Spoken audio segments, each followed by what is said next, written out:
আসসালামু আলাইকুম প্রিয় দর্শক ও কৃষি উদ্যোক্তা বন্ধুরা, বিশেষ করে সাইট্রাস প্রেমী ভাই ও বোনেরা, আপনারা দেখতে পাচ্ছেন যে একটি বিশেষ জাতের কমলা আমি ব্যাগিং করেছিলাম। এটি তো এখান থেকে একটু মনে হচ্ছে পছন্দ ধরেছে, যার কারণে আমি এই ফলটি ছিঁড়ে ফেলবো আর এই দুটি ফল রেখে দিব।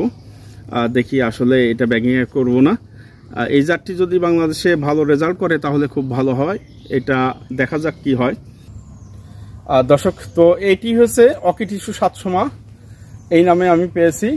অস্ট্রেলিয়া প্রবাসী মাসুম মাহমুদ ভাই সায়ন গিফট করেছেন। আমি নিয়ে এসে বাতাবি লেবু রুটে, এটি এই যে আপনারা দেখতে পাচ্ছেন বাতাবি লেবু রুটে আমার এই জাতটি রয়েছে।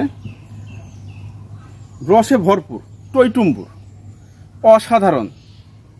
কিন্তু টেস্ট কেমন হয় সেটা অবশ্যই আপনাদের জানানোর আছে। আমি এক পিস আগে কোষগুলো একেবারে স্বাভাবিক লেবুর মতো, দেখুন ছড়িয়ে ফেলা গেল। এই যে দেখুন, প্রত্যেকটা কোষ আলাদা আলাদা করা সম্ভব। এই যে দেখুন, রস শুকায়নি, একটি বীজও নেই। আমি আপনাদের দেখাই, একটি বীজও নাই। দেখুন, একটি বীজও নাই।